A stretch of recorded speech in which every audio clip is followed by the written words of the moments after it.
Bien, esta charla que voy a dar hoy, yo diría, parodiando un poco al rey, que me llena de orgullo y satisfacción, como a él le llenaría ayer tarde cuando se enterara que los miembros de fiscales del Tribunal Supremo lo habían eximido de hacerse una prueba de paternidad.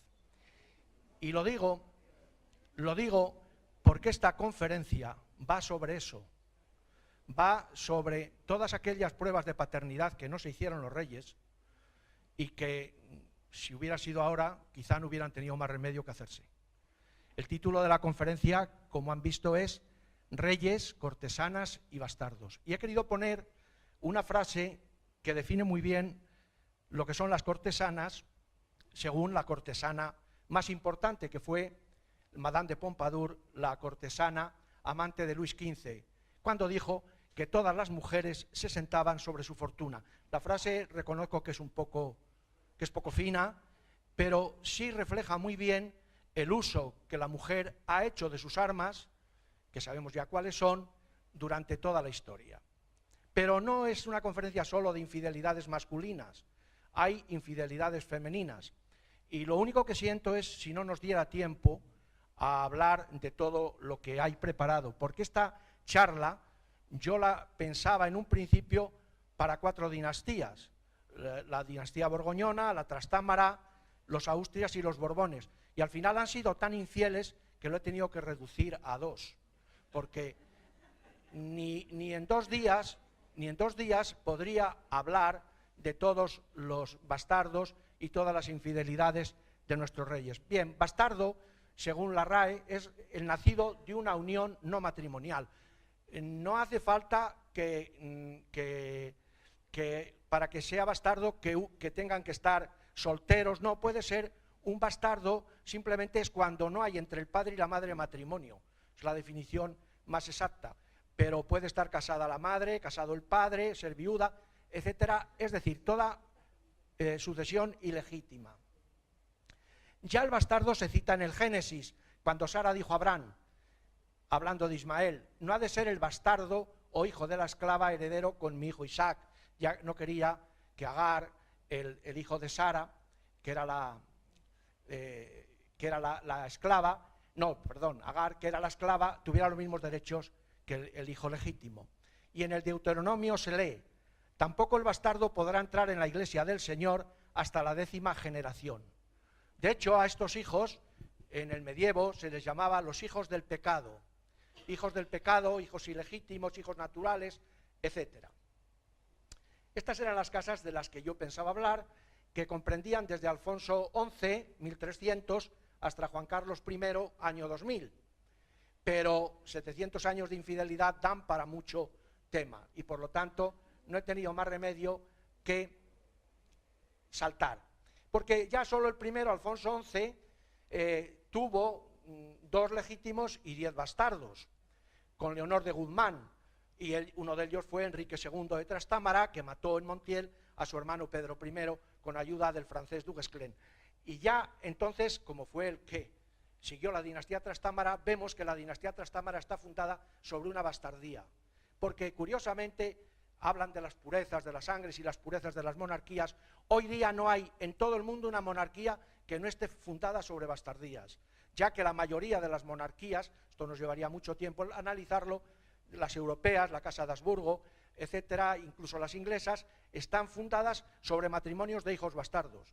Por ejemplo, una hija de Inés de Castro y Fernando, y Pedro I de Portugal es el origen de muchas casas reales, casándose con otro bastardo, que era precisamente uno de los hijos de este señor. Es decir, que esto está muy enreverado ya desde el principio. Pero hay una curiosidad que me llamó mucho la atención, porque el compositor de óperas, Gaetano Donizetti, construyó la Favorita basándose en la favorita de Alfonso XI, que era Leonor de Guzmán. Él le dedicó la ópera a esta favorita, a Leonor de Guzmán, que era la favorita del rey. Pero cuando esta obra se representaba en el Teatro Real a mediados del XIX, el papel principal corría a cargo de una contralto muy buena, que era Helena Sanz. Y otro rey, que era Alfonso XII, se enamoró de él ya nada más oírla cantar. Es decir, que como la historia se revuelve sobre sí misma y lo que 500 años atrás fue el tema, 500 años adelante fue la relación, cuyo fruto fueron 2 hijos que veremos al final, si es que nos da tiempo al llegar. Y ya entonces tenemos que saltar mucho, estoy saltando toda la casa de Trastámara y me planto en los Reyes Católicos. Bueno, los Reyes Católicos, evidentemente esta es una charla que hay que dar nombres, pero como no hay que aprenderlos, no pasa nada. Vosotros cuando salgáis de aquí os olvidáis de los nombres y os quedáis con la idea, porque si no, pues esto, claro, las genealogías por algo no gustan en las facultades, en historia explican muy pocas genealogías, dicen, eso no es historia. Bueno, de acuerdo que esto mío no es historia con mayúsculas, es historia con minúsculas, pero no por eso deja de ser menos interesante. Y a veces tan decisiva o más la historia con minúsculas que la con mayúsculas. Bueno, estos son los 5 hijos legítimos de los Reyes Católicos, que están en la mente de todos por la serie ahora de Isabel y que son muy, muy claros. Isabel la mayor, que se casa con Manuel I de Portugal, que tiene al hijo Manuel de Paz, que salió en la serie, que muere enseguida, y que Juan de Aragón, que muere en Salamanca, casado con Margarita de Austria, Juana I de Castilla, la loca, que casa con Felipe de Habsburgo, no, de Aragón, ¿qué digo? De Aragón, Felipe de Austria, Matrimonio doble, por supuesto, 2 hermanos con 2 hermanas. Y luego volvemos a la cuarta hija, esa,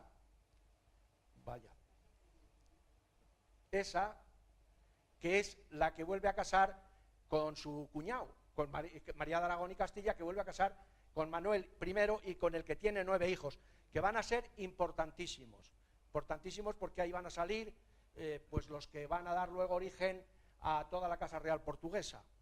En esta época de los Reyes Católicos, España y Portugal hacen matrimonios constantemente entre sí, llegando a una consanguinidad, como en el caso de Carlos I, de primos, o en el caso de Felipe II, de primos dobles, es decir, un hijo con María Manuela de Portugal que tiene, en vez de 8 bisabuelos, tiene solo 4 bisabuelos, porque los abuelos son los mismos que los bisabuelos, ya que son primos dobles. Y Catalina de Aragón, que es quizá muy conocida también, porque es la rama inglesa, los Reyes Católicos tratan de unir a sus hijos con todas las coronas europeas, y que primero va para casarse con Arturo, y al morir Arturo se casa, más valiera que no se hubiera casado, con Enrique VIII de Inglaterra. Bien, el rey católico fue tan católico como se dice, tuvo aventuras, tuvo muchas. Voy a pasar por encima de ellas, porque claro, detenernos a cada uno de los ilegítimos, pues nos quedábamos no en la casa de Austria, estos son Trastámara, pero en la casa de Austria solo con los Austrias mayores. No llegábamos ni a Felipe IV, que es el rey de los ilegítimos. Bueno, entonces este señor tuvo con Aldonza Roy, una noble catalana de Cervera, un hijo que luego llegó a prelado español, abad del monasterio, arzobispo de Zaragoza, virrey de Aragón, personaje en la historia importantísimo, porque los bastardos tuvieron a veces más importancia históricamente que los naturales. Luego con Joana Nicolau de Tárrega tuvo otra hija, Juana, que fue la segunda esposa de Bernardino Fernández de Velasco, tercer conde de Haro y 7º condestable de Castilla. Este es muy importante porque se casó con el hijo de los que hicieron en Burgos el Palacio del Cordón, en la capilla de los condestables, y que compraron la finca del Gamonal, la de recuerdos del año pasado, cuando ahora ya al ser un barrio de Burgos ha tenido esos problemas de urbanismo, ya que ella, Mencía de Mendoza y Figueroa, que era la mujer de Pedro Fernández de Velasco y Manrique de Lara, el condestable de Castilla, le compra la finca, y para que cuando vuelva de la guerra de Granada decirle aquello de: vos tenedes ya palacio en que morar, la casa del Cordón, capilla en que vos enterrar, la capilla del condestable, y finca en que folgar, el Gamonal. Con toda de la Rea tuvo una hija, María, que llegó a ser abadesa del convento agustino de Nuestra Señora de Gracia. Este convento se recoge ilegítimas, ya veremos que van a ir ahí varias, en Madrigal de las Altas Torres. El convento que entonces era fundado sobre el palacio de Juan II. Con una dama portuguesa de apellido Pereira, tuvo otra hija, medio hermana, pero como eran de distinto padre, de distinta madre, le ponía el mismo nombre. Entonces tuvo 2 ilegítimas Marías, y a las 2 las llevó a educar y a criar, más que a educar, a criar, con el fin de que fueran al final monjas a Santa María de Gracia de Madrigal de las Altas Torres.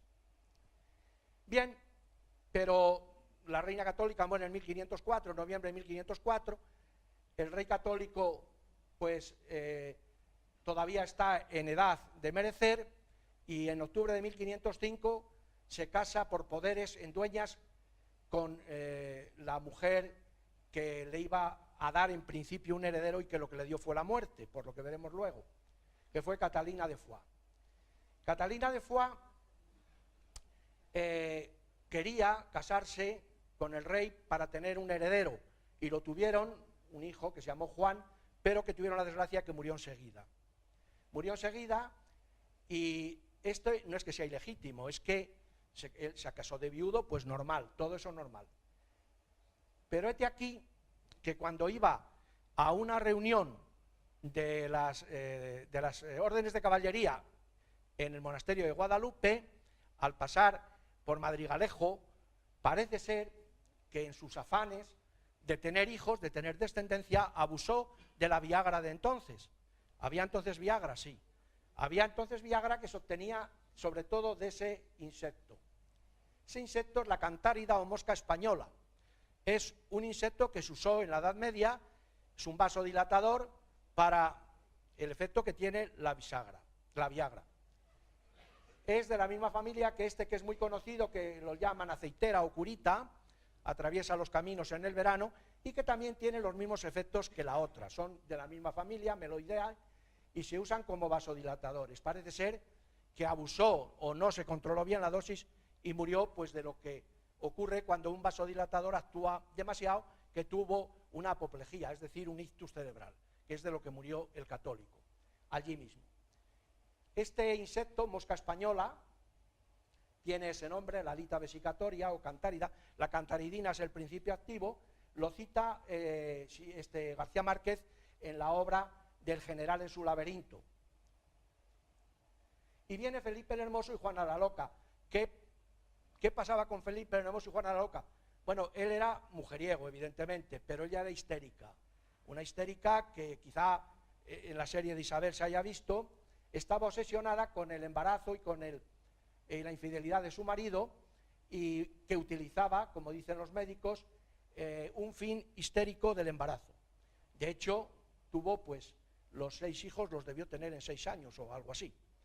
Y uno de ellos, Carlos V, en ese afán de no dejar a su marido solo ni estando ya para dar a luz, estaban en Brujas en un baile y lo dio a luz en el cuarto de baño, dentro del baile, porque aquella noche había ido para no dejar solo a Felipe por esa obsesión que tenía y esos celos. Hay películas que todo el mundo habrá visto, la de Vicente Aranda y de Locura de Amor de Juan de Orduña, que yo es de las películas que vi en mi juventud. Estos son los 6 hijos de Felipe el Hermoso y Juana la Loca, todos legítimos, por supuesto. Leonor de Austria, que fíjense, se acaba casando otra vez con Emanuel I, o Venturoso, o el Afortunado, que llaman los portugueses, un rey muy importante, es el rey de los descubrimientos, es el rey que creó en Portugal el estilo manuelino, que recibe el nombre de estilo manuelino en su honor, ese estilo que todos hemos visto en los Jerónimos y en Olivenza, en tantos sitios. Carlos de Austria-Habsburgo, que se casa con su prima Isabel de Portugal, Isabel de Austria, reina de Dinamarca, Fernando I, emperador, que sucede a su hermano del Sacro Imperio Romano Germánico, María de Habsburgo, reina de Hungría y Bohemia, y Catalina de Austria, que se casa con Juan III y que son los abuelos del rey don Sebastián, un rey muy importante que veremos. Bien, Carlos I y su prima, hermosísima, nada más se conserva ese retrato que le hizo Tiziano, se casó en los Reales Alcázares de Sevilla en 1526. Hermana de Juan III de Portugal, que se había casado con la hermana de Carlos I. Con ella tuvo los siguientes 6 hijos legítimos, de los que vivieron solo 3. Eran primos porque eran hijos de dos hijas de los reyes católicos, María y Juana, claro.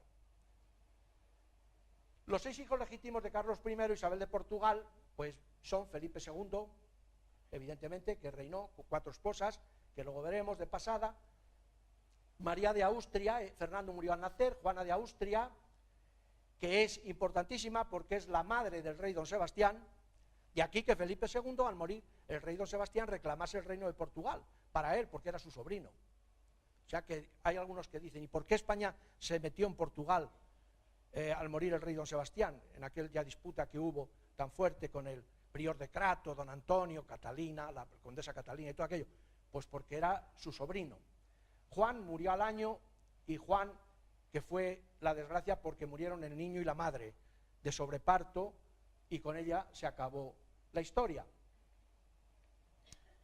Los 5 hijos extramatrimoniales de Carlos V. Bueno, Carlos V fue de armas tomar. Lo que pasa es que hay que decir en su descargo que todos los hijos que tuvo, que fueron muchos, no los tuvo estando casado. Los tuvo o antes de casarse o estando viudo, porque él solo tuvo una mujer, Isabel de Portugal. Entonces tuvo Isabel de Castilla con su abuelastra, es curioso. Tuvo una hija con la abuela suya, abuelastra, porque era la que se había casado con Fernando el Católico, que era su abuelo. Pero claro, al morir su abuelo le dejó en el testamento una cláusula que la cuidara mucho, y la cuidó bastante. La cuidó bastante hasta el extremo de que fruto de ese cuidado fue Isabel de Castilla. Él vivía en la casa de las Aldabas, en la calle Teresa Gil de Valladolid, y ella vivía del otro lado de la calle, y Carlos V no dudó en hacer un pasadizo de madera para pasar directamente de la casa de las Aldabas a la casa donde vivía Germana de Foix para cuidar de ella. Bien, ¿dónde iba a estar esta? Pues en el convento de Santa María de Gracia. Santa María de Gracia al Real o Santa María de Gracia de Madrigal. Ahí fue donde la llevaron. Y allí se juntó, curiosamente, con las hijas naturales de Fernando el Católico, que se llamaban María.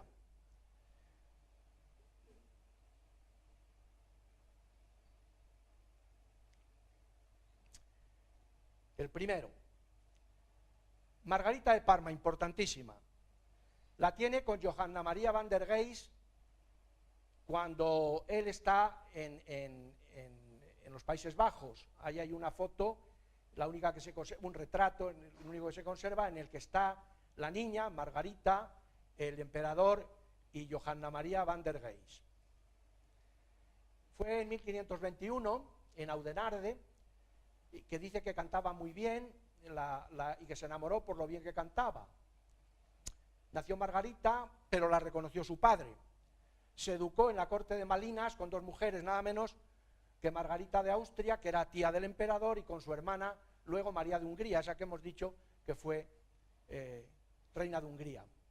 Y le buscó tan buen partido que la casó con Alejandro de Médicis, duque de Florencia. Pero Alejandro de Médicis, mejor que no lo hubiera conocido tampoco, era hijo del Papa Clemente VII y una criada del Vaticano negra, que se llamaba Simonetta de Colavecchio. Entonces, con esta negra, hija de Clemente VII, tuvo a Alejandro de Medici, que era ignorante, perverso y vicioso, y que era conocido como el Nerón del Renacimiento. Murió asesinado por su primo, y Margarita, viuda con solo 14 años, vuelve a los Países Bajos, al lado de su tía María, de Hungría, y hasta entonces su padre pues le vuelve a buscar otro esposo, que contaba 15 años, Octavio Farnesio, duque de Parma, que era nieto del Papa Pablo III. Nieto de Pablo III. Mientras Carlos V se llevaba al yerno a la campaña de Argel, Margarita, en el Palacio Farnesio, dio a luz 2 mellizos. Uno murió siendo niño y el otro es nada menos que el que ha dado nombre a tantos regimientos y a tantos cuarteles en España, Alejandro Farnesio. Porque todo el mundo ha oído hablar del regimiento de artillería Alejandro Farnesio, tal. Alejandro Farnesio, famosísimo militar, que luchó en la batalla de Lepanto contra los turcos y en los Países Bajos contra los rebeldes holandeses. Por eso está tan ligado al ejército. O sea que un personaje muy importante, el hijo de Margarita. Tercero, Juana de Austria, cuya madre fue una dama de Nassau, al parecer de noble cuna. Manuel Fernández Álvarez, para los amigos Manolito, el escritor de tantas obras buenas de esta época, en Carlos V, el César y el hombre, ha descubierto su estancia en el convento. ¿Cuál iba a ser? En el de Madrigal, Nuestra Señora de Gracia. Allí se conserva un cuadro hecho por otra novicia. Murió muy niña y doña María de Aragón, madre abadesa de dicho convento e hija natural del católico, la trata como hija del emperador. O sea que allí se juntaron de los reyes católicos y de los hijos de los reyes católicos 4 ilegítimas. Tadea de Austria, hija natural de Carlos V, nacida en el año 1522, la madre fue la italiana Ursolina de la Penna, conocida como la Bella de Perugia. Enviudó y el emperador se interesó por ella. Documentos del momento decían: tuvo conversación y fue tan íntima que la bella perugina quedó preñada. Decían en aquel momento. Bueno, se relacionó además en Madrid, antes de casarse con Isabel de Portugal, con cortesanas anónimas de bajos estratos sociales. Con otra dama desconocida tuvo otra hija, Juana, que fue ingresada en un convento de las Angustias de Madrid, que murió a los 8 años. Y ahora viene el más importante de todos, con el que cerramos, que es don Juan de Austria. Don Juan de Austria con Bárbara Blomberg. Sí que es importante. Nace en Ratisbona, hijo legítimo de Carlos I y de Bárbara Blomberg. Ahí está con su padre y Bárbara Blomberg, y esta es Bárbara Blomberg. De Ratisbona, dama alemana, hija mayor de un matrimonio, que conoció a Carlos V cuando iba a las dietas de Burg, a las dietas imperiales, y nació don Juan de Austria, que también esta era hermosa y con dotes para el canto. El hombre estaba obsesionado con las que cantaban bien, pero con lo que se hacía entonces, él, al tenerla, le buscó un matrimonio, la casó enseguida con Jerónimo Píramo Kegel, que fue el tutor del niño y que le dio precisamente por eso el nombre de Jeromín, con el que el padre Coloma hizo la obra, Jeromín, Juan de Austria, porque le cuidó Jerónimo, el padre, a la fuerza de su madre. En cambio, claro, no se casaban gratis, le dio el comisario en la corte de María de Hungría en Bruselas, donde viviría Bárbara hasta 1551. Bueno, luego enviuda y pasa a recibir una pensión a petición del duque de Alba, de Alba de Tormes, Fernando Álvarez de Toledo y Pimentel, una pensión. Es una mujer muy libertina, la llaman la madama, vive de forma escandalosa, gasta mucho más que lo que le da la pensión, no quiere venir a España, pero la traen a España. Es una historia muy larga, hay novelas sobre ella, porque vive en Laredo y vive también allí al lado del monasterio de Monteano, y allí también está el monasterio de Santa María Real de San Cebrián de Mazote, del que se escapa, porque no está ella para la vida monástica. Y en Colindres, Cantabria, y allí en el monasterio al lado de Colindres es donde está enterrada, en Ambrosero. De hecho, hay en Cantabria un barrio que se llama el barrio de la Madama. Don Juan de Austria es un hombre interesantísimo. Lo crían unos que van a ser luego los encargados, los ayos, de criar a hijos ilegítimos, que son un matrimonio curioso que vivía en Villagarcía de Campos, que es un pueblo que está muy cerca de Urueña y cerca de Valladolid. Tienen allí el palacio de doña Magdalena de Ulloa y don Luis no me acuerdo ahora, lo veremos por ahí, don Luis Méndez Quijada. Quijada, qué curioso, los que han oído mi charla de los Fonseca, Quijada es familia de Isabel Quijada, la que se casó con el Fonseca del Castillo del Buen Amor. Y Ulloa, los Ulloa son también relacionados con los Quijada. Eran íntimos secretarios del rey y allí en el castillo de Villagarcía lo crían sin saber. Dicen que ni siquiera Magdalena de Ulloa sabía de quién era hijo, hasta que es reconocido por Felipe II y lo traslada a la corte y le concede el tratamiento de excelencia. Estos son el matrimonio, Luis Méndez Quijada y Magdalena de Ulloa. Eso es lo que queda del castillo que tenían en Villagarcía de Campos, que son las ruinas actuales, y hay un museo allí donde he podido encontrar las fotografías de ellos. Esta foto, este cuadro es famosísimo en Yuste, cuando le presentan ya a Carlos V, muy avanzado de edad, ya aquejado de la gota. Vean cómo tiene los pies que no llegan al suelo, los tiene apoyados en un cojín, porque los tenía deformes de la gota, y le presentan precisamente a Jeromín, a su hijo, a Juan de Austria, que ya lo había reconocido. Ingresa en la Universidad de Alcalá de Henares con el príncipe Carlos, hijo de Felipe II, el loco, el que dicen que lo mató Felipe II, la leyenda negra, que estaba totalmente ido, y Alejandro Farnesio, recuerden, el hijo de Margarita. de Parma. Bueno, Felipe II le encomienda muchísimas acciones militares, como la escolta de la flota de las Indias, limpiar de piratas el Mediterráneo, así citándolas, mando del gobierno de Granada, resolvió la sublevación de los moriscos de las Alpujarras, y sobre todo es conocido por el héroe de Lepanto, porque la batalla de Lepanto fue una batalla contra los turcos por la Liga Santa, y la Liga Santa la formaban el Papa Pío V, Venecia, la República de Venecia, un dus o dogo de Venecia que se llamaba Albise Mocenigo, y también España, mediante la aportación de Juan de Austria. Este cuadro representa precisamente una de las maravillas que hemos visto este año en Toledo en las exposiciones del Greco, la adoración del nombre de Jesús que se hizo con motivo de aquella batalla. Y lo pongo porque ahí están todos. Ahí está Felipe II, ahí está el dus de Venecia, Albise Mocenigo, ahí está don Juan de Austria, caracterizado como general romano, y ahí está Pío V con dos cardenales.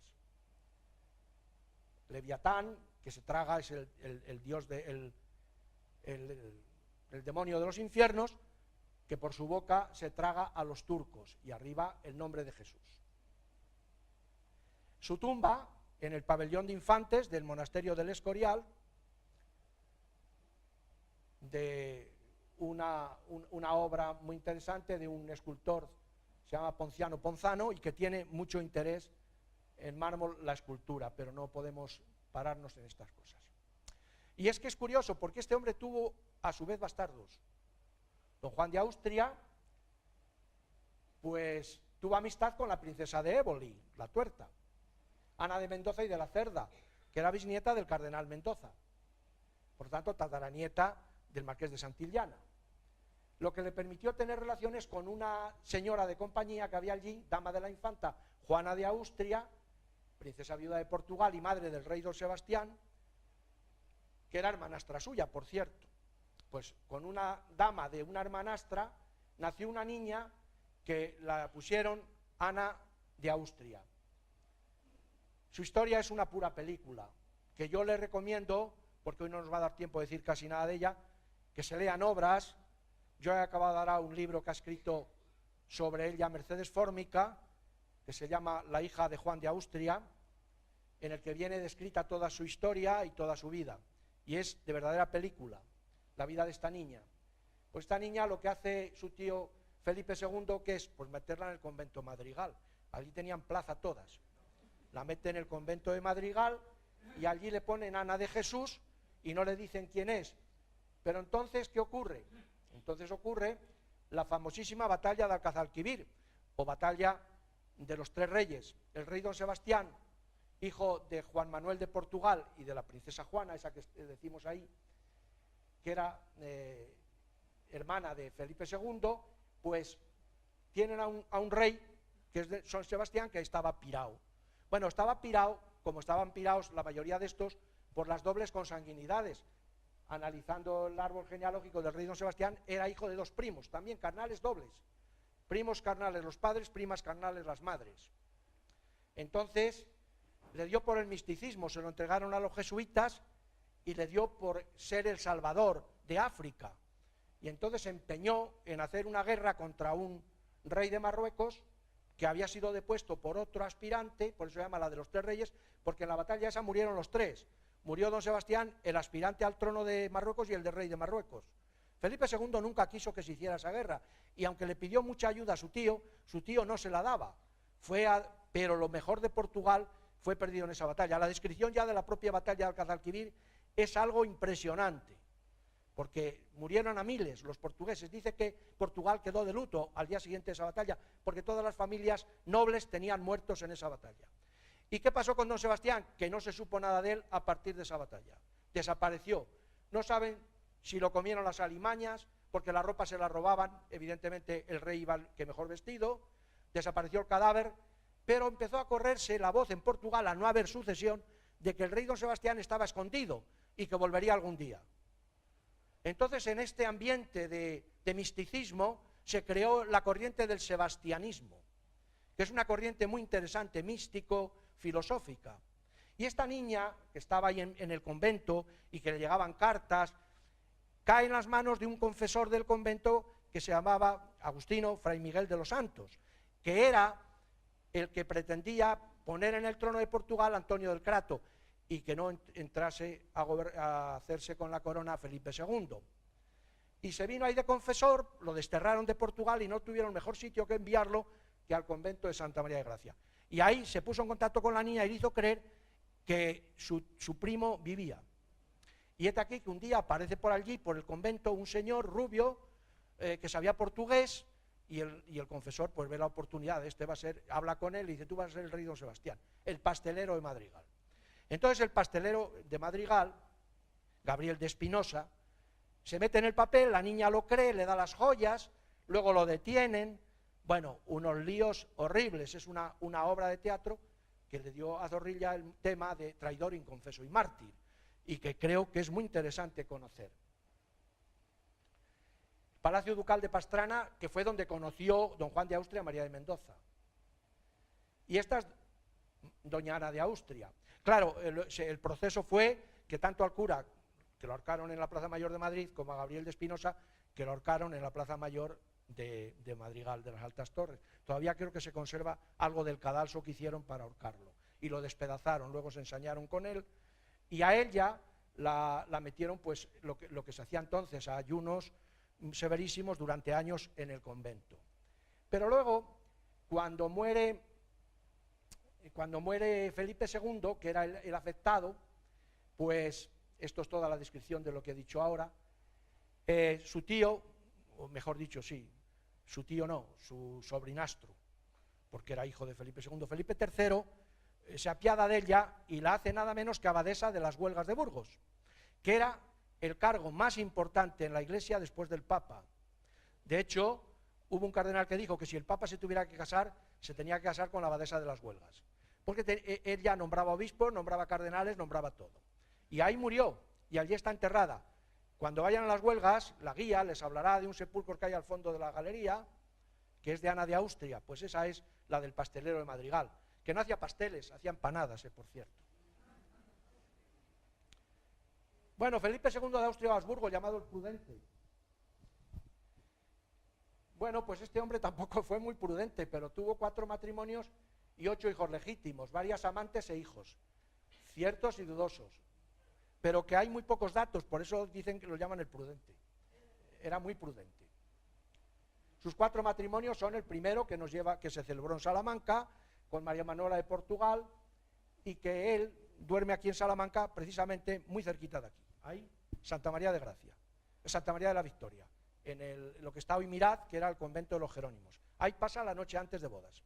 Se casan aquí, su prima María Manuela, y tienen a este engendro, no hay más remedio que llamarlo engendro, porque tiene una historia, don Carlos, infante don Carlos, que dio luego tema para la ópera de Mozart, don Carlo, que se entretenía en cosas tan entretenidas como sacarle los ojos a los caballos, quemar liebres vivas y cosas así. Loco de atar. Segunda boda, que no fue una boda, me hace gracia porque hay un programa en televisión que se llama Casarse sin conocerse o algo así. Esto no es nuevo, esto ya en la Edad Media lo hacían todos. Se casaban sin conocer, traían a la reina y al rey, los juntaban en la ciudad y los casaban. Ya está, y dirían, oye, o sea que tú eres la que te vas a casar conmigo. Bueno, pues vale. Bien, esta era tía suya, esta es la hija, perdón, esta es María Sangrienta, la que ha dado nombre a un cóctel, María Sangrienta, o sea, la católica furibunda, la hija mayor de Enrique VIII y Catalina de Aragón, por lo tanto nieta de los reyes católicos, tía suya. Se casa con ella por motivos de Estado, y su tercera boda, que es la que más feliz lo hace, porque tiene 2 hijas que quiere mucho, sobre todo a Isabel Clara Eugenia, que la quiere muchísimo, es su hija predilecta, y a Catalina Micaela, es Isabel de Valois, la francesa. En cuartas nupcias se casa con Ana de Austria, que era hija de su primo Maximiliano y su hermana, o sea que era sobrina por 2 lados, por prima y por hermana. Tiene 4 hijos y una hija, pero nos interesa sobre todo Felipe, que fue príncipe de Asturias y futuro Felipe III. Los hijos fueron muy malogrados, ahí están, que murieron muchos muy jóvenes. ¿Qué amantes tuvo Felipe II el Prudente? Pues se apuntan amores con Catalina Lainez, Eufrasia de Guzmán, doña Elena Zapata, Catalina Lene y Magdalena Dacre. Bueno, nombres. Con algunas tuvo descendencia, pero su prudencia y su cuidado han hecho muy difícil poderle seguir la pista a sus hijos.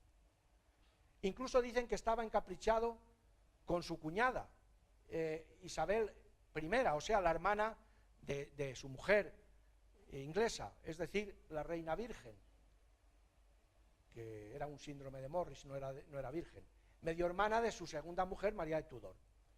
Isabel de Osorio y Ana de Mendoza es las dos que realmente se tienen más datos, sobre todo Isabel de Osorio. Ana de Mendoza son habladurías, pero de Isabel de Osorio sí, porque a Isabel de Osorio, que es esta, que era de más guapa de verdad, la dama de Saldañuela, le construyó un palacio y tuvo 2 hijos con ella, Bernardino y Pedro. Dicen que fue antes de casarse con su prima María Manuela de Portugal. La leyenda negra dice que no, que ya estaba casado. Guillermo de Orange, en la leyenda negra de Felipe II, dice que cuando ocurrió esto ya estaba casado.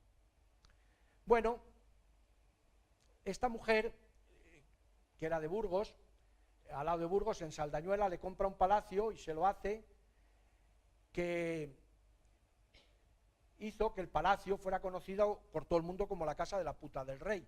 Es un nombre aceptado en toda la zona de Burgos y que sirvió además de modelo el Palacio de la Saldañuela para tomarlo como modelo y hacer muchos palacios en América.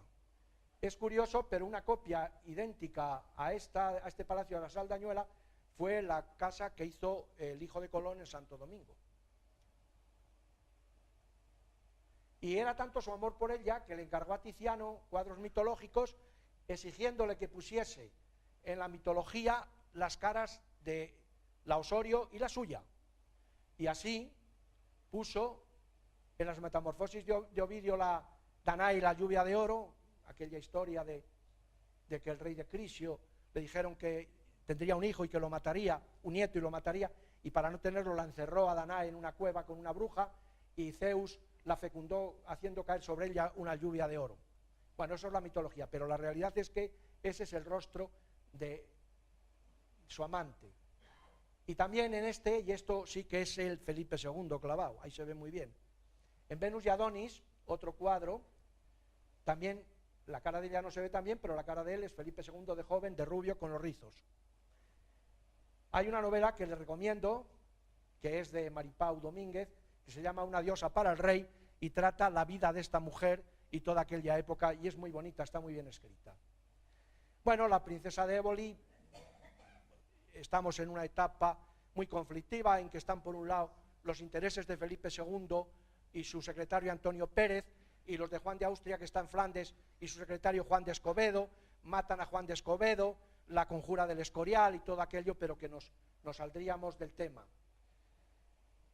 Esta mujer, pues parece ser que tuvo relaciones con el secretario Antonio Pérez y también con Felipe II. Felipe III, este es el único que da poco trabajo, no hizo más que rezar. Este hombre se pasó la vida rezando, y cuentan las crónicas, no sé si es la verdad, que estaba tan obsesionado con el pecado que al lado del dormitorio hizo una habitación para el confesor. Entonces, para tenerlo a mano y confesarse adecuadamente. En Salamanca le debemos la clerecía, que no es poco, que la sufragó él y su mujer Margarita, de Austria-Estiria.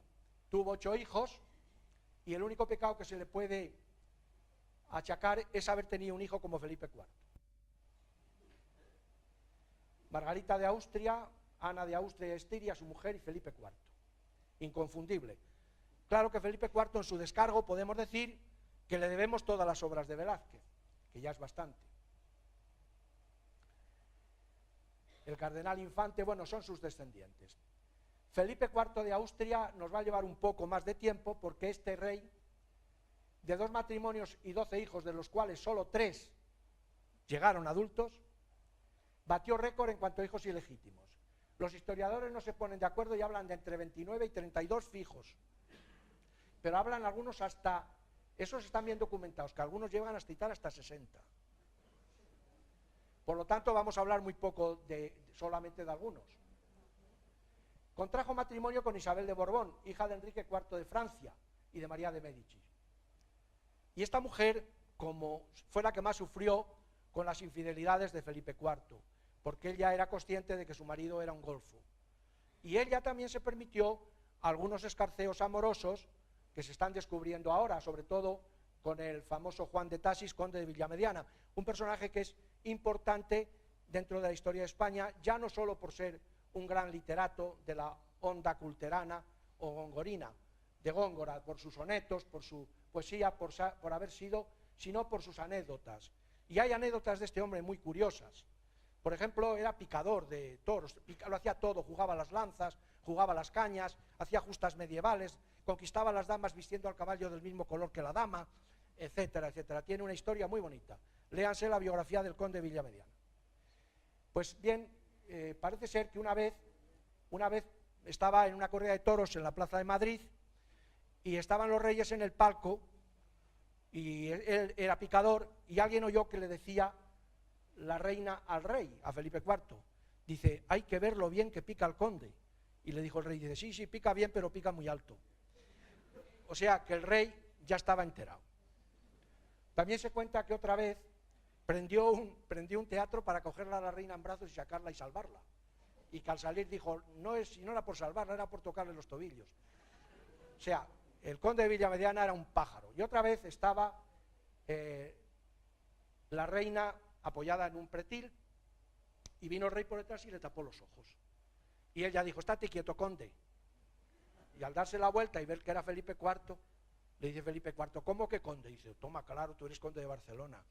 Es decir, que era un hombre muy interesante.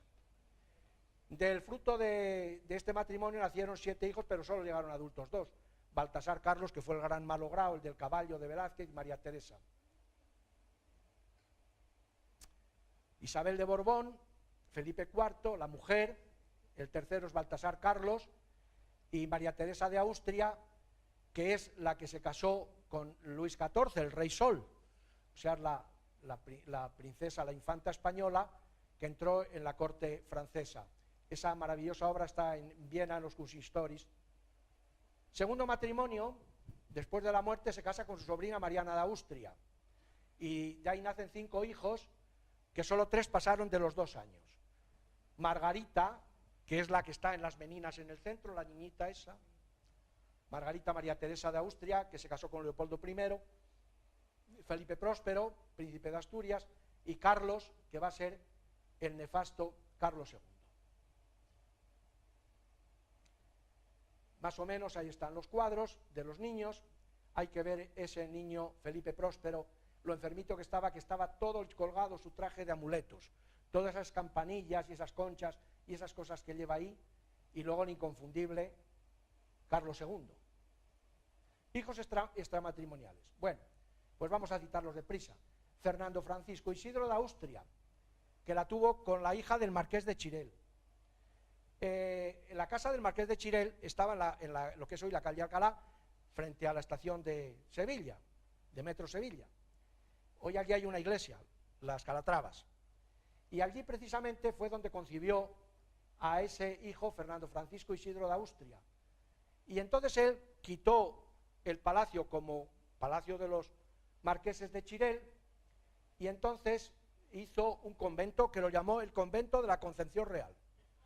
Sí, curioso, porque el pueblo de Madrid dijo enseguida, caminante esta que ves casa, no es quien ser solía. Hízola el rey Mancebía para convento después.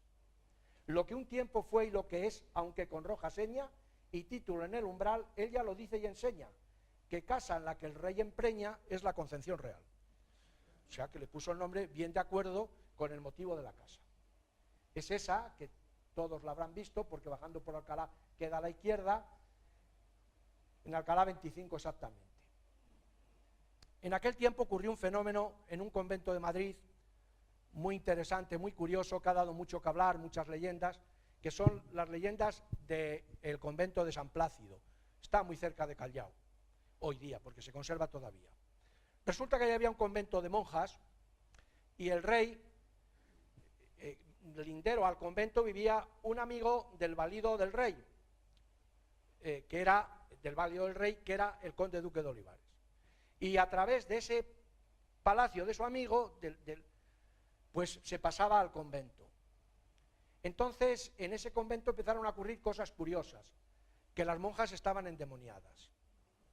Y parece ser que el artista del endemoniamiento o de la posesión de las monjas era el capellán del convento, aunque le ayudara también el rey. Y una a una iban cayendo en el estado de endemoniadas. Las monjas, como dice un libro, quedaban poseídas y encantadas. No sabemos en qué sentido quedarían encantadas.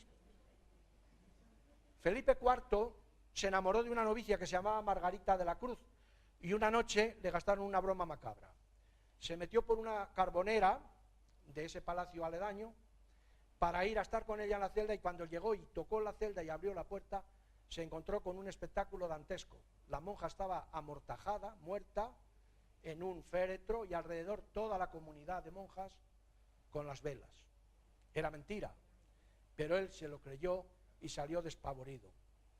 Le pareció tan mal que se dio cuenta de su pecado y hizo dos cosas: comprar un reloj, el reloj de San Plácido, con las horas de difuntos, que daba todas las noches a la hora que había ocurrido aquello el sonido de los difuntos. Y además encargó, por eso mereció la pena, encargó el famosísimo Cristo de Velázquez, que estuvo en este convento durante muchos años. Pues 200 años, hasta que Godoy se lo secuestró y luego misteriosamente, rocambolescamente mejor dicho, ha acabado en el Museo del Prado para que todos lo sabemos. Aquel es el convento. Ahí vivían además, en ese convento se dieron, bueno, luego intervino la Inquisición, porque apareció ahí una secta que eran los alumbrados. Los alumbrados, una secta de los quietistas o los iluminados, eran unos frailes y monjas que tenían la curiosa teoría de que de la unión de un fraile y una monja nacía un santo, y se entregaban fervorosamente a crear santos. Juan José de Austria, otro que se puede confundir con el Jeromín. Este lo tuvo con la María Inés Calderón, la Calderona. Es el único que fue legitimado en vida por su padre, y luego tuvo otra hija, Luisa de Orozco Calderón. El segundo, Juan de Austria, se llama también.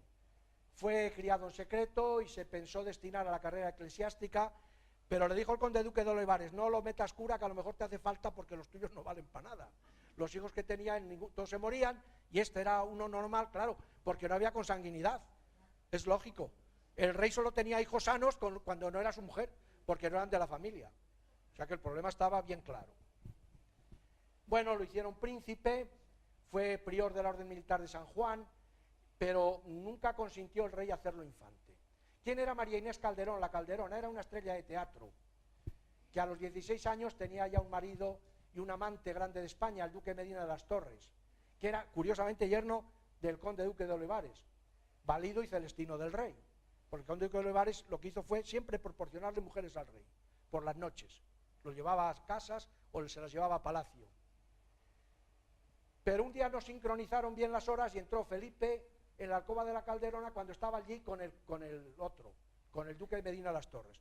Felipe IV sacó la espada, lo quiso matar, la Calderona se puso a llorar, a pedirle perdón a los dos, el otro se quiso escapar, y entonces lo arreglaron mandando al destierro al competidor, y a la monja, a ella la metieron en un convento de monjas.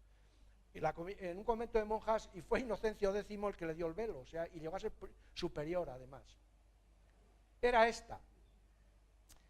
Esta se llamaba la Calderona o Marizápalos. Marizápalos la llamaban los madrileños por una canción que hacía en una obra de variedades, que cantaba una canción picarona de una que se llamaba Marizápalos, que va al monte, un fraile y toda esa historia. Pues canta la Marizápalos, que cante la Marizápalos, y ella cantaba, y eso al rey le encantaba. El rey fue un descarado con ella, porque en los actos en que estaban en la Plaza Mayor, en las corridas de toro y tal, estaba allí en un balcón al lado. Isabel un día le dijo que si no se iba ella, se iba Isabel. Y entonces él lo que hizo, si no anduvo con historias, le compró un balcón en la esquina de la Plaza Mayor y la calle Botero, y ese balcón estuvo hasta hace poco tiempo llamándose el balcón de la Marizápalos. O sea que fue un amante de cuchufleta. Don Juan José, que es ese que está aquí, Pues don Juan José fue un afamadísimo militar. Lo que está en rojo son sus hazañas: revuelta de Nápoles, sitio de Barcelona, virrey de Flandes. Claro, toda esta historia larguísima. Intentó hasta casarse con una hermanastra para heredar él la corona en vez de Carlos II. Tuvo que ver con el jesuita Nitar, con las rebeliones, y cuando estuvo en Nápoles no se le ocurrió nada menos que tener una hija, Margarita, con Ana Lucía, una hija de José Rivera, el pintor, el españoleto. Tenía 3 hijas, José de Rivera, bellísimas, y una de ellas era Ana de Lucía, y con ella tuvo, de soltero claro, porque no se casó nunca, a Margarita. Regresó a Madrid al cumplir Carlos II la mayoría de edad, no le quiso hacer juramento, y hay una anécdota muy curiosa de esta Margarita, o de su madre, mejor dicho, ya que cuenta Palomino, un tratadista de arte, que José de Rivera tomó como modelo para una inmaculada a la que fue luego la amante de Juan de Austria. Y esa inmaculada vino a parar en un convento de Madrid que se llama el convento de Santa Isabel. Pero mira por cuánto las monjas se enteran de que la cara de esa inmaculada es la de la amante de don Juan de Austria. ¿Cómo le vamos a rezar a una mujer cortesana? Dice, bueno, pues lo que vamos a hacer es quitarle la cara. Y llaman a otro pintor mucho peor que Rivera, que era Claudio Coello, y le dicen, quítanos la cara de la inmaculada y ponle otra cara diferente. Quedaron a gusto y, como dice el autor, se salvó la virtud en detrimento del arte, que salió mal parado. Claro, la inmaculada perdió muchísimo. Pero es que algo similar, lo que son las historias, ocurrió en el convento de Valfermoso, de la Alcarria, donde se recluyó la Calderona, madre de Juan José de Austria. Las monjas le estuvieron rezando muchos años a un cuadro que decían que era en Arcángel San Rafael. Pero mira por cuánto hacen una restauración, le quitan la suciedad y ven que el cuadro es de Carducho, otro pintor, Vicente Carducho, y que representaba la Calderona. O sea que habían cambiado el Arcángel San Rafael por la Calderona. Estas no se anduvieron con cambios, lo quemaron el cuadro en acto de desagravio y perdimos el cuadro de Carducho. Juan de Austria está enterrado en el pabellón de infantes del Escorial. El tercero fue Alonso Enrique de Santo Tomás. Este es el más digno de todos y el que más se parece a Felipe IV, como se ve en este cuadro de Maíno. Este fue prelado y noble español, que fue obispo de Osma, Plasencia y Málaga. No quiso, renunció, lo quisieron legalizar y renunció. Quisieron decir que no era hijo de esta, le hicieron ahí unas maniobras, pero se supo luego al final que era hijo de Felipe IV.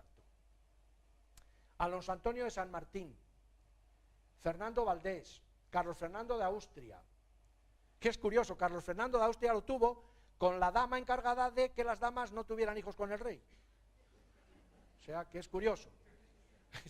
Pusieron a guardar la zorra a las gallinas.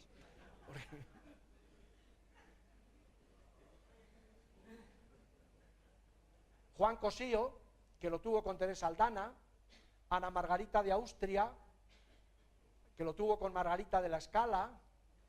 Y bueno, ¿por qué todos estos hijos los hacían clérigos, obispos? Porque es que era la mejor colocación que se le podía dar entonces a un hijo. Hoy lo podemos pensar como que era que los condenaban a vocaciones sin sentir. No. Dense cuenta que la sociedad estamental entonces se apoyaba en los 3 pilares del clero, la nobleza y la monarquía. Meter a un hijo en el clero era llenarlo de rentas de por vida. Luego, como no sentían vocación, hacían lo que le daba la gana. Se salían, entraban, tenían hijos, tal, pero tenían el parné, que es lo interesante, lo tenían asegurado. De Carlos II, ¿qué vamos a decir? Carlos II, el pobre hombre, y sus mujeres. Tanto la primera, María Luisa de Orleán, y Mariana del Palatinado Neoburgo, que son esas dos. Aquella, pobre, estaba enferma de Ronderline y él estaba enfermo de todo. Porque he leído hace pocos días el resultado de la autopsia que le hicieron y por dentro estaba carbonizado, no tenía nada. Nadie se explica cómo pudo vivir lo que vivió. Entonces, él está claro que era un síndrome de Klinefelter, eso sabe muy bien, tenía una trisomía, en vez de ser XY como varón, era XXY, o sea, tenía en dos cromosomas X y uno Y. Y ese acarrea conflictos, pues por ejemplo, son personas impotentes, porque tienen anspermia y no pueden tener hijos de ninguna clase. O sea que... Y ya nos metemos en la Casa de Borbón. La Casa de Borbón llega Felipe V con todos sus problemas, María Luisa de Saboya e Isabel de Farnesio. Esta fue la que trajo más novedades a España, porque venía de la corte italiana, pero claro, tuvieron los problemas de cuando hay hijos de dos madres. Los hijos del primer matrimonio, Luis I y Fernando VI. Luis I, que murió jovencísimo, y Fernando VI, que también duró poco. Luis I, el bien amado, muere de viruelas a los 17 años. Y la princesa Luisa Isabel de Orleán, que es la que sufría la enfermedad esta, del borderline, que es una enfermedad mental, se desnudaba, andaba por palacio desnuda, no se cambiaba de ropa interior ni exterior, cogía sus vestidos, se los quitaba para limpiar los cristales, le daba por comer mucho o no comer nada. Bueno, una enferma total que si no muere él no sé qué hubiera pasado. En cuanto murió se la facturaron a Francia, a su familia. Fernando VI se casa con Bárbara de Braganza, pero este era impotente, reconocido por él mismo, por todo el mundo. O sea que no tuvo hijos ni con Bárbara de Braganza ni con otra ninguna mujer, porque era impotente, reconocido. De segundo matrimonio, que es el que más le valió, tuvo 7 hijos. Carlos III, rey de España y Sicilia; Francisco, fallecido al poco; María Victoria, reina de Portugal, esposa de José I. Bueno, los hijos conocidos, muy importante este es don Luis Antonio de Borbón, que fue arzobispo y se secularizó y se casó con María Luisa Vallábriga, que es el amigo de Goya y al que Goya le hizo tantos cuadros, el padre de la condesa de Chinchón, mujer de Godoy, que tiene tantos cuadros allí en el Prado. El Luis Antonio vivió en el palacio de la Mosquera de Arenas de San Pedro, que lo hizo allí. Carlos III, un rey, el mejor quizá de todos. Claro, como tuvo 13 hijos con su mujer, no le dio tiempo a tener con más que no fueran su mujer. También tiene el delito de haber tenido a Carlos IV, el rey relojero, porque lo único que hizo en su vida fue cazar y arreglar relojes. Tenía un taller en el que estaba metido todo el día y toda la noche. Mientras tanto, ¿qué hacía su mujer? Pues tener hijos con otros. María Luisa de Parma tuvo 24 embarazos, 14 hijos y 10 abortos. Solo 7 de los 14 llegaron a la edad adulta y todos dicen que seguramente de distintos padres, por lo que veremos ahora. Ahí está, por ejemplo, Fernando VII, el rey felón. Ahí está Francisco de Paula y María Isabel, hijos indiscutibles de Godoy. Ahí está el cuadro de la familia de Carlos IV, de Francisco de Goya, que es un cuadro psicológico. Ahí tenemos a Fernando VII y ahí tenemos a Carlos María Isidro, el que va a ser el que dio origen a las guerras carlistas, el número 2. Fernando VII es el número 3. Ahí están todos. Y el parecido con los hijos de Godoy, el 6 y el 8, que son María Isabel y Francisco de Paula, el padre de Francisco de Asís, que luego se casó con su prima, que era Marica, y se casó con su prima Isabel II. Los historiadores no se han puesto de acuerdo hasta hoy en la paternidad de los hijos, pero sí, en cambio, del amplio listado de amantes. Se ha hablado del escandaloso parecido con Godoy, una de las razones de la enemistad de Godoy con Fernando VII. Hoy serían posibles pruebas de ADN, pero como dijera el Tribunal Supremo que no se hacían, pues no se hacían. Al margen de todo esto, es muy interesante la biografía de esta mujer, muy interesante. Manuel Godoy, de joven y en la Guerra de las Naranjas, y aquí los infantes Francisco de Paula, de niño y mayor. Y sí, hay un parecido evidente.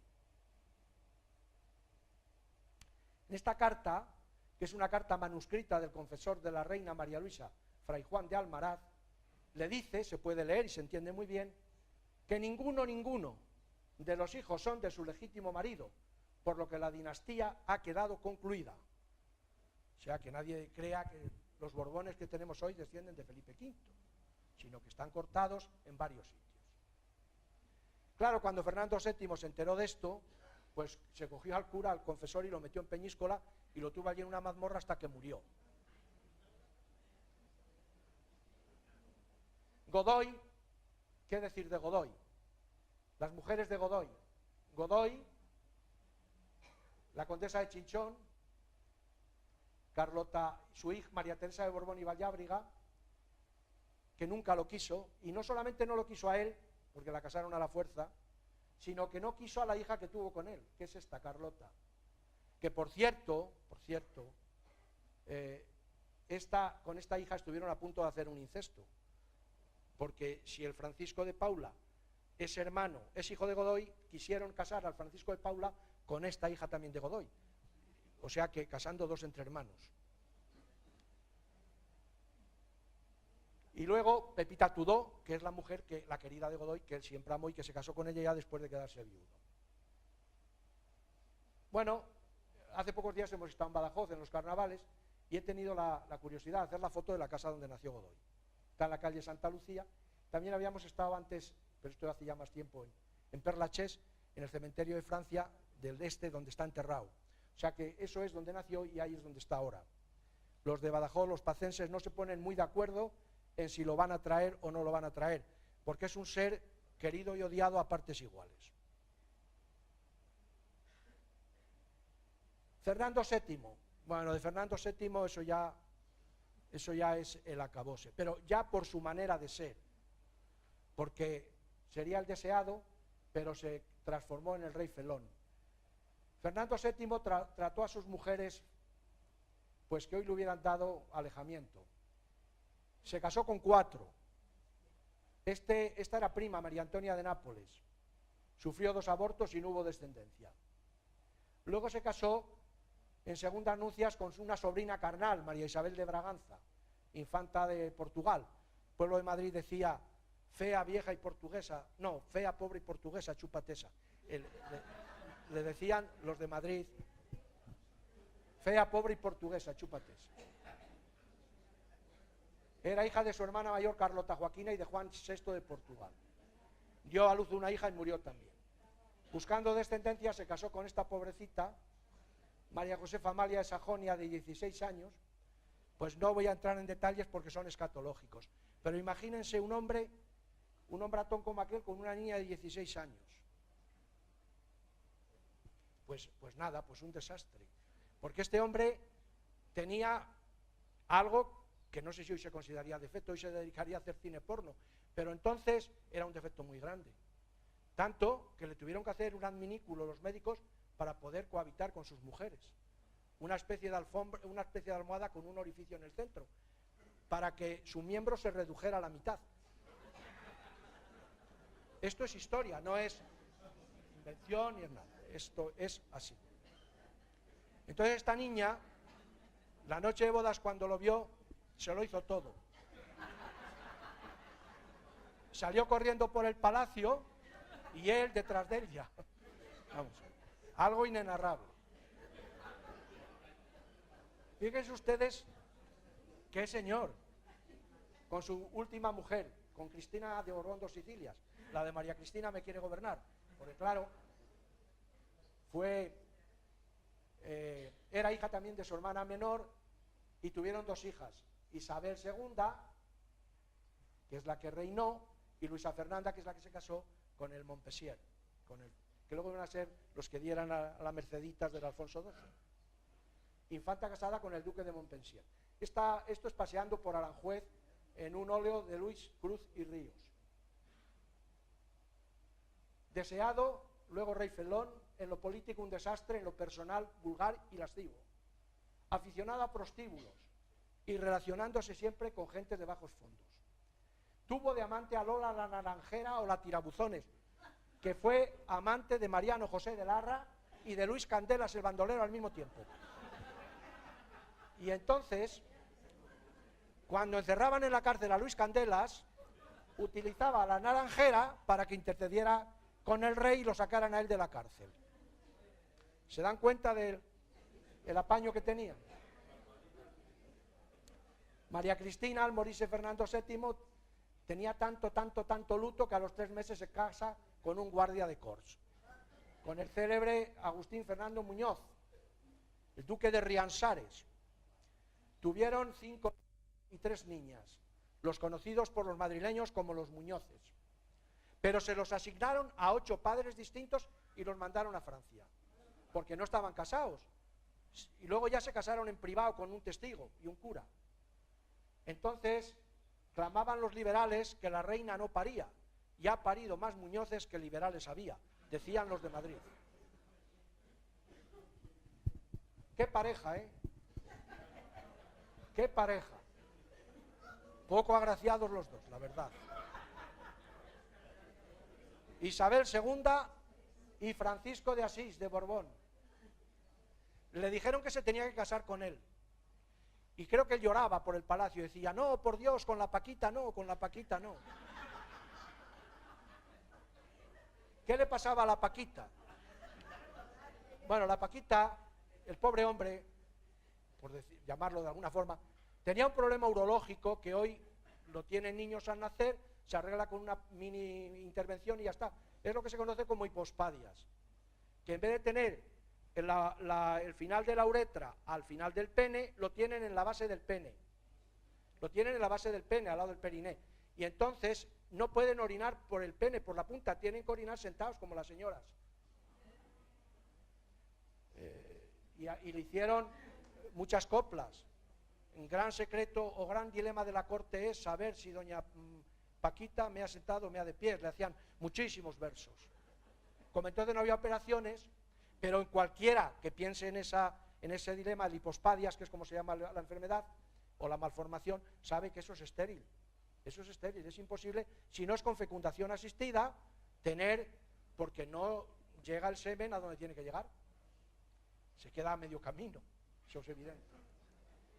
Y ella dijo muchas veces que cómo iba a ser feliz con un hombre que la noche de bodas tenía más puntillas que ella. Eso lo dijo Isabel. Pero bueno, ella no perdió el tiempo ni desanimó. Ella tuvo todos los amantes que le dio la gana, todos los hijos que pudo, y le dijo a uno de ellos, Alfonso XII, hijo mío, la única sangre de Borbón que corre por tus venas es la mía. O sea que de tu padre aquí no hay nada. ¿Qué hacía en tanto Francisco de Asís? Que vivía en el Palacio de Riofrío con un amante que tenía allí. Y entonces él, cuando se enteraba que la reina iba a dar a luz, iba al palacio y la montaba. Pero solo se callaba si no le soltaban la guita. Le soltaban la guita y se volvía tan feliz. Hasta que no volvía a tener otro embarazo, no volvía a decir nada. Entonces él estaba encantado. Claro, dicen algunos historiadores que debido a la doble consanguinidad solo llegan adultos los ilegítimos. Una lista de amantes es Isabel alias la Chata, conocido porque era muy castiza, iba a los toros y eso, que era hija del Pollo Arana, del comandante José Ruiz de Arana. Alfonso XII nació y lo llamaban el Puigmoltejo, porque era hijo del teniente de ingenieros valenciano Enrique Puigmoltó. Pilar, Paz y Eulalia, las 3 infantas, que nacen en esos años, son hijas del Miguel Tenorio, de un tenor. Y un largo listado de amantes que no fueron padres, por citar Francisco Serrano, Salustiano Lózaga, Carlos Marfori, Calleja. Ella era, como la define Comellas, más adelante se lo diré. Hay una anécdota de Francisco Serrano que hace referencia, lo cita Comellas en su obra, diciendo lo fresca que era, vamos. Le dice un día, Majestad, ¿dónde ha estado la semana pasada que no la he visto por la corte? Y le dice Isabel, dice, he estado con un pie en Lisboa y el otro en Madrid. ¿Y tú? ¿Dónde has estado tú? Ah, ya lo sé, tú has andado por Salamanca. O sea, con el doble sentido. Francisco Serrano, que lo llamaba el general bonito, de este estaba muy enamorada. Miguel Tenorio, Salustiano Olózaga. Aquí está un poco más favorecida porque Federico de Madrazo y Kuhn le hizo un retrato con un azul muy bonito. Dice el gran historiador José Luis Comellas, que tiene un libro precioso de la vida de Isabel II. Desenvuelta, castiza, plena de espontaneidad y majeza, en la que el humor y el rasgo amable se mezclan con la chabacanería y con la ordinariez.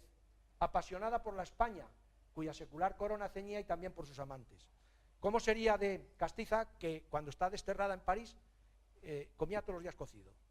Le tenían que llevar de España las cosas para comer siempre cocido. Este era que el marido, que Francisco de Asís conoce a Antonio Ramos Meneses, un guapo galán con quien mantiene una larga y discreta relación en el Palacio de Río Frío.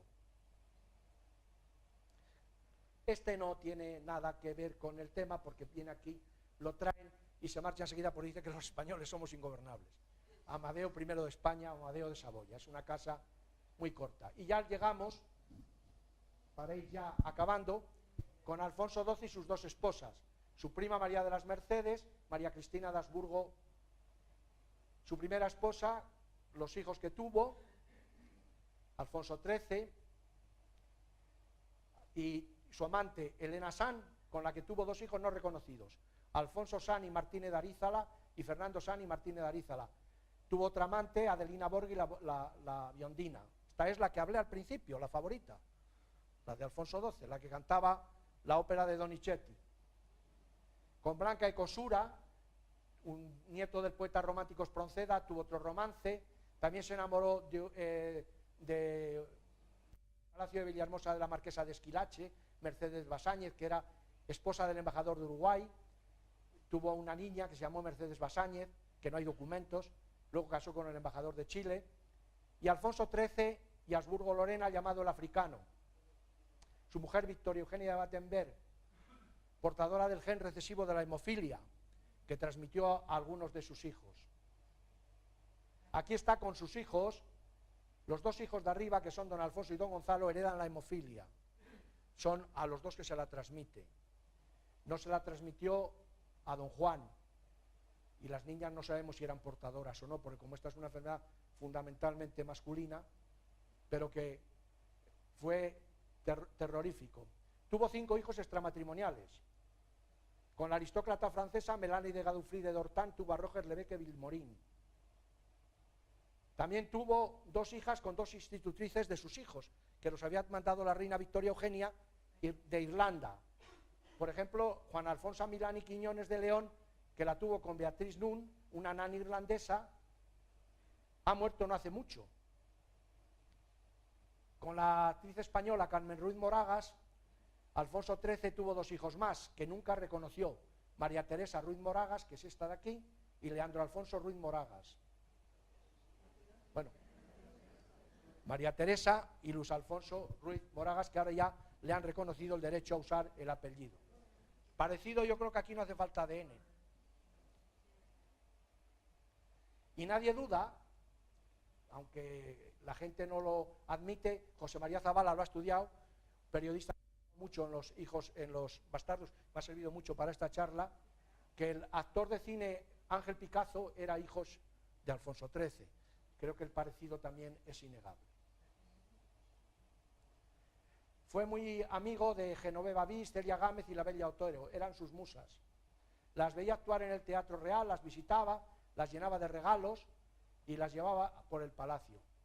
Y luego ya llegamos a nuestro rey jubilado, al que se le han atribuido varios hijos naturales. En esto no he querido profundizar mucho porque como está vivo, pues no sabemos lo que dará de sí todavía. Zavala ha investigado mucho el tema y ve dificultades insalvables porque, claro, sabemos lo que ocurre en política. Parece que una hija posible sería María José de la Ruel, que dice que es hija de don Juan Carlos y de María Gabriela de Saboya, cuando fueron novios. Pues novios sí que fueron. Con Olguina de Rovilán llegó a publicarse que tuvo una hija en el 59 llamado Paola. Se ha negado unas veces, otras veces se ha afirmado. Las revistas Oggi italianas lo han publicado. Hace poco han aparecido otros hijos posibles. De todas maneras, el que quiera documentarse sobre el rey, hay un maravilloso libro de Pilar Eyre, que es La soledad de la reina, donde viene toda la referencia y todas las relaciones y todas las anécdotas, que las hay muy sabrosas. ¿Y cómo no vamos a hablar de Corina? Corina, con la que caza elefantes y se rompe la pelvis. La bibliografía, y bueno, espero que les haya gustado.